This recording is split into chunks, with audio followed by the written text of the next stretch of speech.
മോളെ എന്താ ചേച്ചി? മോളെ ഞാനൊരു പത്രത്തിൽ പരസ്യം കണ്ടിട്ട് വന്നതാ. വീട് പണിക്ക് ആള് വേണം പറഞ്ഞിട്ട് ആ വീട്ടിലേക്കാ. ഇപ്പൊ അവിടെ ആളില്ല, വീട് പൂട്ടിയിട്ടിരിക്കണു. ഫോണിൽ വിളിച്ചിട്ട് കിട്ടുന്നുമില്ല. അവരെവിടെ പോയെന്നറിയോ? ഓ, രമേശ് ചേട്ടന്റെ വീട്ടിലേക്കല്ലേ?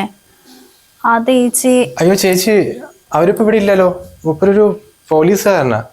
ഈ അടുത്ത് എന്തോ ഒരു പണിഷ്മെന്റ് ട്രാൻസ്ഫർ ചെയ്ത് പറഞ്ഞിട്ട് കാസർഗോഡിലേക്ക് സ്ഥലം മാറ്റം കിട്ടിയെന്നാ പറഞ്ഞത്. അവര് നാട്ടുകാരല്ല. ഏകദേശം ഒരു മാസം മുമ്പാണല്ലോ ഇവിടെ എവിടെയും പണിക്ക് ആളെ കിട്ടാണ്ട് പരസ്യം കൊടുത്ത്. ചേച്ചി വരുന്ന സമയത്തൊന്ന് വിളിച്ചുകൂടായിരുന്നോ? അയ്യോ, ഞാൻ ഞങ്ങളുടെ തൊട്ട വീട്ടിൽ പണിക്ക് പോവുകയായിരുന്നു. അപ്പം അവരിതുപോലെ മാറ്റം കിട്ടി വേറെ സ്ഥലത്ത് പോയതാ. അപ്പം അവരാ നമ്പർ തന്നത്. ഇങ്ങനെ ചേച്ചി പത്രത്തിൽ പരസ്യം ഉണ്ടോന്ന് നോക്കി എന്നുള്ളത്. അവിടെ നിന്ന് വിളിച്ചു നോക്കി മോനെ, കിട്ടിയില്ല. അപ്പം അവർ പറഞ്ഞു മഴയൊക്കെ അല്ലേ, എന്തെങ്കിലും പ്രശ്നമായിരിക്കും, ചേച്ചി അവിടെ ചെന്ന് നോക്കി എന്നുള്ളത്. അങ്ങനെ ഞാൻ വന്നത്. അയ്യോ, അല്ല ചേച്ചി എവിടെ നിന്ന് വരുന്നത്?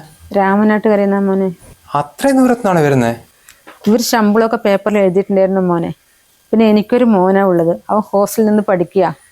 അപ്പം അവനാ ഫീസ് കെട്ടണമെങ്കിൽ ഇവർ പറഞ്ഞ ശമ്പളം എനിക്ക് കിട്ടിയേ പറ്റുള്ളൂ. അങ്ങനെ എത്രയും ദൂരം വന്നത്. ചേച്ചി ഒരു മിനിറ്റ് ഇപ്പൊ പറയാം.